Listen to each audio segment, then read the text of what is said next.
Friday to everybody. Welcome back to the Rob Dibble Show on your afternoon drive, along with Ben Darnell. He's John Gallo on the ones and twos, Kurt Kaplan, our crew. Happy to serve you. Joining us now on the Harvey Building Products hotline is Harry Swartz, midfielder for the Hartford Athletic. Their season was put on pause. And Harry, let me ask you, once the season got postponed for a little bit, what'd you think, and where are you now? So obviously it's unfortunate news for, our league, our team, but, everyone in general. But so when we found out, we kind of didn't really know what was happening. Every day you kind of hear a little bit more. But as of now, I'm from Boston. Needham's like 20 minutes outside of Boston, and I drove back there. So I'm at my house with my family and trying to stay busy as much as I can, but there's really not too much to do. Harry, how do you stay fit as a soccer player? I mean, endurance is so key, but for you to try to be confined as much as possible like the rest of America, what are you doing to stay fit? Every day, actually, at 10 a.m., we have like a team online core session with our strength coach, Lucas Krull, who's great, who kind of runs us through like a 30-minute workout. But after that, it's still probably not enough because, you need to get the fitness in terms of like cardio. So it's kind of switching it up each day. Right now, I'm actually on a walk just to kill some time. But some days I've gone on runs, bikes, just trying to do as much as possible. But, you can't really do too many things. So I'm kind of on my own, just trying to stay as fit as I can. We're talking to Harry Swartz. He is midfielder with the Hartford Athletic. You guys started off with a couple of wins and a loss. New head coach. Tell us about the Hartford Athletic this year and maybe some of the new teammates you have as well.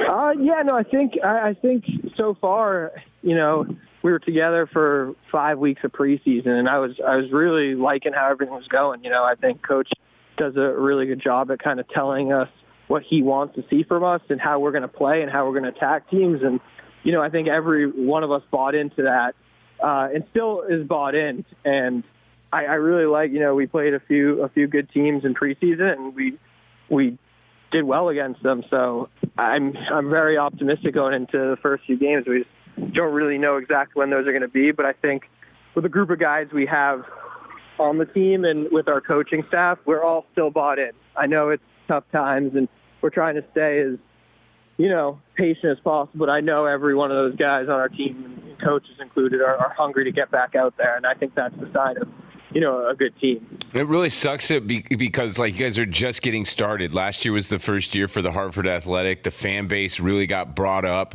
and the clubs and all the support groups that have been popping up all around Hartford so awesome. And it's just been a madhouse over there. We were supposed to have another madhouse this Saturday, the 21st, but everything else, it would have been crazy. But everything's been getting moved back. Has there been a plan at all given to you guys, the Athletic, from the USL, of when they think things might get back going?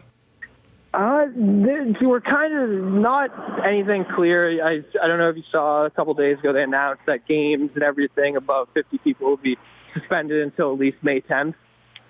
We don't know exactly what that really means for us in terms of training because, the guys on our team and coaches, we want to train as much as possible. We got to be careful and cautious. So if it was up to us and, we were all safe and fine, we'd love to train now, but as of now, we're just kind of waiting to see what the USL announces, which should be in the next couple of games. So just trying to stay patient. Is it rough on you? I know when I was younger and I was playing soccer growing up, I loved, kicking against the wall, using both feet, all that kind of stuff. But is that kind of mundane for you at this point in your career? Just getting touches on the ball. Even growing up, I just turned 24, and I still like to do the simple things that I did when I was 12. Go out there, juggle the ball, kick it off the wall, back and forth, just get touches. I think just being around the ball and just getting as many little dribbles as you can, it makes you better. Just getting the ball, getting comfortable with it as much as you possibly can. You can't get worse from it. So I think just, when you don't really have much to do in your living room, I don't know. Sure, my parents aren't too happy about it, but I'm kicking the ball against the wall and everything, just trying to stay busy, trying to stay as sharp as I can. Harry, teach us something about like the soccer world and what everybody's going through, because we already know that the Euro Cup has been moved to 2021, which kind of makes things funky for the World Cup and all of that. We know about the USL moving some games back, and college soccer really didn't have a hit, but maybe they did because we're talking about recruits for football here in this country. Yeah. What other things do we not know of that maybe the soccer world does? Yeah, I think just in general, I don't really know anything that you guys don't know, but it's so unprecedented, and nobody really knows what's going on. So I think it's just kind of a scary time in that case, because I love watching sports, all sports, and you go home and all you really see is the news, and you don't really know what's coming next, and you just got to stay optimistic and positive, and hope that if we quarantine ourselves and stay away from each other for a bit, that it'll hopefully go away in the next couple weeks and we can get back to playing sports and everything.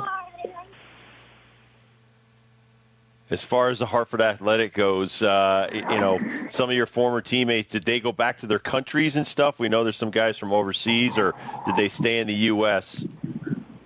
Right now, I believe they're still in the U.S. I'm not entirely sure what their whole plan is, but yeah, I can't really speak as far as that. But I know some of the local guys headed back to their homes with their families.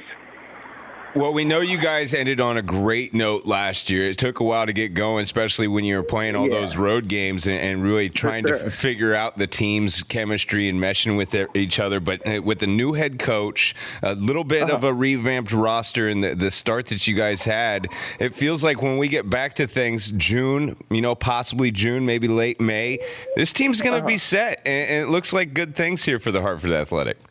Yeah, no, for sure. Like you said, I'm with the guys we have, with the coaches we have. I'm super excited. Build off last year, and hopefully we just keep rising, just keep getting as good as possible each day, and give the fans something to cheer for. What's it like when you went back up to Massachusetts? What's your hometown like? I mean, driving around my hometown here in Connecticut, there's nobody out. Nobody's walking around. Nobody's doing a whole lot. Are people out and about, or is it kind of desolate right now? Yeah, it's pretty quiet. It's so crazy. I was in Boston the other day on my drive back, just seeing the streets. I've lived there. I went to school in Boston. I've never seen it like that. And in my hometown, it's kind of the same. Everyone's, on the nice days when I've gone on walks, I see a lot of people going out walks because, it's driving. I'm sure they're going crazy just being cooped up in their house. But for the most part, it's pretty quiet around here as well. We've been kicking around a bunch of sports movies for the last couple of weeks, even before we were all kind of in separate studios and separated from each other. And we've been, there's a couple of soccer movies that have hit our bracket with fictional coaches. We're trying to figure out who the best favorite fictional coach is. One is Ladybugs, Rodney Dangerfield's character, Chester Lee. And then there's also Phil Weston, which is Will Ferrell's character in Kicking and Screaming. Kicking and Screaming, that's got to be my number one. Okay, so I don't even have to ask. I didn't know if you guys had it down. I'm sure it's such a funny, great movie. But yeah, that was gonna be my number one. Yeah, Ben and Harry, you guys might be too young, but Sylvester Stallone and a bunch of other actors were in a movie with Pele called Victory. Oh yeah, I know Victory. Okay. I don't think I know Victory. World War II, and they. Yeah, so it might be one that now you got a little extra time. Check it out. So what's Goal, Harry? Goal is a movie about a kid who grows up in California, and he's just, playing street soccer in like a Sunday league, gets scouted by some guy from England who was over. I can't really remember it that well. And then he goes to England, and then he just skyrockets. And I think they have three of them, actually. I think his name's Santi. And I don't know, it's corny, but it's really good. Well, there's one for us. Hey, man, we're up for anything right now. Yeah, exactly. Yeah, give it a watch. Yeah, let me know absolutely. What you guys think. All right, be safe on your walk, Harry. Thank you so much for some time, and can't wait to have you in studio when this blows over. For sure, yeah. Stay safe, guys. Thank you. 97.9 ESPN Hartford.